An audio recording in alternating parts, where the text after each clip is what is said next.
రజనీ గారితో మళ్ళీ మాట్లాడే ప్రయత్నం చేద్దాం. రజనీ గారు సార్ నమస్తే. నమస్తే, చెప్పండి అమ్మా.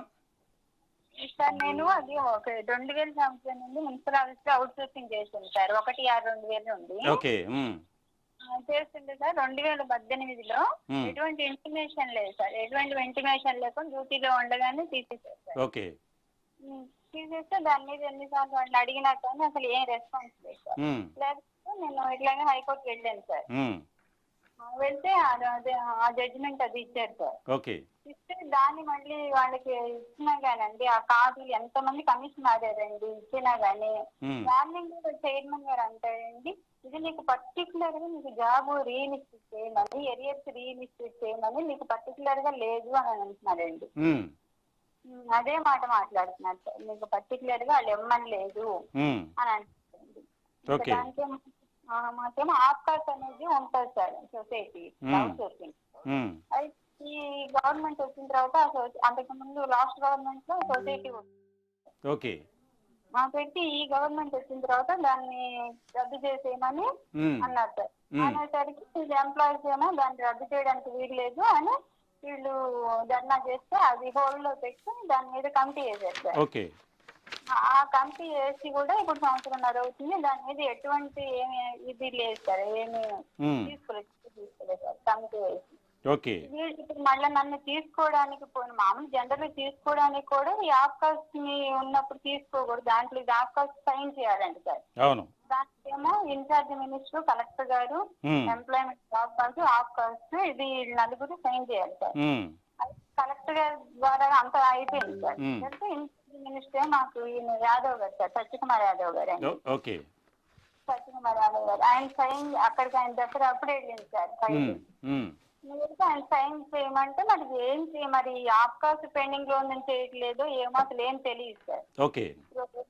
అయితే ఇప్పుడు దాని మీద ఫైల్ సైన్ చేయలేదు సార్. నారాయణ గారితో కూడా మాట్లాడాను, మరి సైన్ అయితే చేయలేదండి. ఇప్పుడు సైన్ చేయలేదు. మరి ఎరియర్స్ ఇవ్వమని అడిగితే కౌన్సిల్ లో పెట్టి దీన్ని రిజర్వేషన్ చేయమంటే చైర్మన్ గారే ఈ మాట అంటున్నాడండి.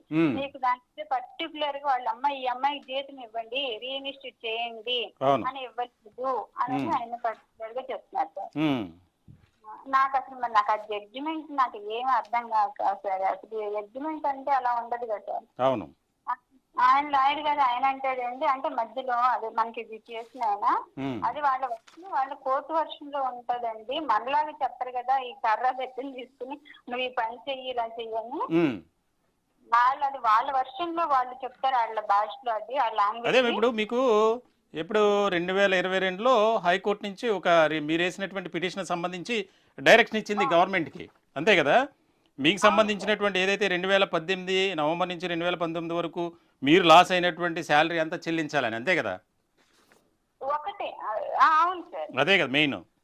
దీనికి సంబంధించి హైకోర్టు ఇచ్చినటువంటి ఏదైతే జడ్జిమెంట్ ఉందో ప్రభుత్వానికి ఇచ్చినటువంటి గైడ్ లైన్స్, ఈ గైడ్ లైన్స్ని పాటించిందా లేదా? దీన్ని ఆధారంగా చేసుకొని ప్రభుత్వం మీకు ఏమన్నా చెల్లింపులు జరిగినాయమ్మా? అసలు ఏం లేదు సార్. ఇప్పుడు దాన్ని చూస్తే ఇప్పుడు ఆ జడ్జిమెంట్ కాపీని చూస్తే వాళ్ళు ఆ మాట చెప్తున్నారు సార్. నీకు పర్టికులర్ గా నీకు రీఇన్స్టిట్యూట్ చేయమని జాబ్ రీఇన్స్టిట్యూట్ చేయండి ఎరియర్స్ ఇవ్వండి అని లేదు అని చెప్తున్నారు సార్. మార్నింగ్ కూడా చాలా సేపు ఎమ్మెల్యే గారి దగ్గర చైర్మన్ గారితో మాట్లాడానండి. ఆయన ఇదే మాట మాట్లాడుతున్నారు. అంటే నేను అప్పుడు చెప్పానండి ఇది నా ఒక్కటి కాబట్టి నాకు పర్టికులర్ గా పేరు పెట్టి చెప్పలేదండి. అప్పుడు నాతో పాటు హోమ్ గార్డ్స్ కూడా ఉన్నారండి. అప్పుడు నాకు బాగా ఏ ఊరు గుర్తులేదు. 10 మంది ఎంతమంది హోమ్ గార్డ్స్ ఉన్నారండి. వాళ్ళు మన ఆంధ్ర అని వాళ్ళకి కూడా ఇదే పరిస్థితి. జాబ్ నుండి తీసేస్తే 2 years 3 years ఉంటుంది అప్పటికి. వాళ్ళకి నేను పర్టికులర్ గా ఈనాడు న్యూస్ లో వచ్చింది సార్, విన్నాను.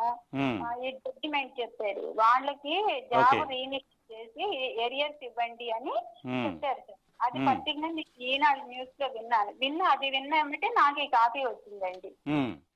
అప్పుడైనా కానీ అది నమ్మాలి కదా సార్.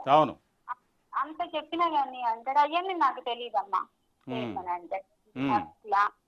అసలు ఎంత మానసిక క్షోభ అంటే అండి చావులకు బతకడం అండి. మాకు చూస్తే తల్లి తండ్రి ఇద్దరు లేరండి. అక్కుంది నడవలేదు, నేను ఒక్కగా. ఇల్లు మొత్తం ఇంకేం లేదండి అసలు పరిస్థితి. నేను ఇంత ప్రయత్నం చేస్తుంది చిట్ట చివరి ప్రయత్నం అండి, ఇదన్నా ఫలిస్తుంది. కోర్టు జడ్జిమెంట్ కూడా వాళ్ళు ఇట్లా చేస్తుంటే మరి నాకు అది నేను ఎవరు తప్పు అనుకోవాలో ఏమో నాకు అర్థం కావట్లేదు.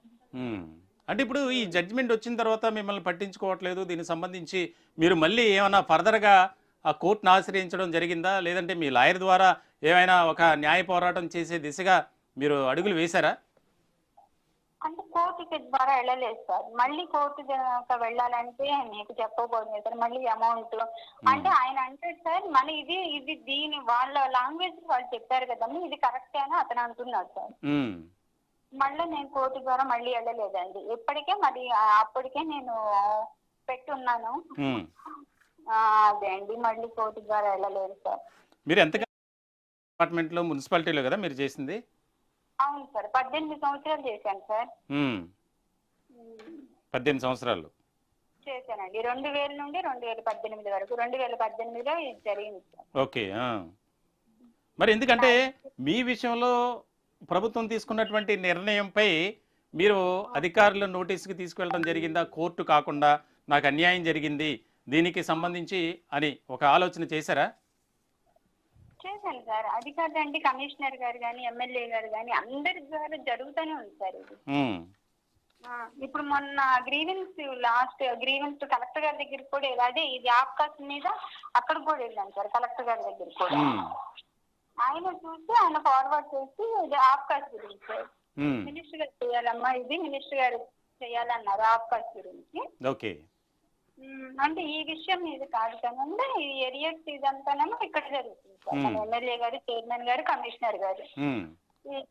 సరే రజనీ గారు, మీరు మనం ఒక అడ్వకేట్తో కూడా మాట్లాడే ప్రయత్నం చేద్దాం. అంటే ఎందుకు మీ విషయంలో ఈ రకమైనటువంటి అన్యాయం జరిగింది అనేది కాసేపట్లో మీకు మళ్ళీ కాల్ కలపడం జరుగుతుంది మా వాళ్ళు పీసీఆర్ నుంచి.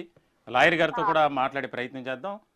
మీకు జరిగినటువంటి అన్యాయంపై ఖచ్చితంగా సామాన్యుడి చేతిలో సామాజిక అస్త్రం నెంబర్ 1 న్యూస్ పోరాటం చేస్తుందమ్మా. మీరేమో ఎక్కడా కూడా దయచేసి అధైర్యపడొద్దు, ఒక మానసికమైనటువంటి ధైర్యంతోనే ఉండాలని మేము కూడా కోరుతున్నాం. మీతో మళ్ళీ మాట్లాడే ప్రయత్నం చేస్తాను నేను. థ్యాంక్ యూ రజని, మళ్ళీ చేస్తాం, మాట్లాడతాం మీతో.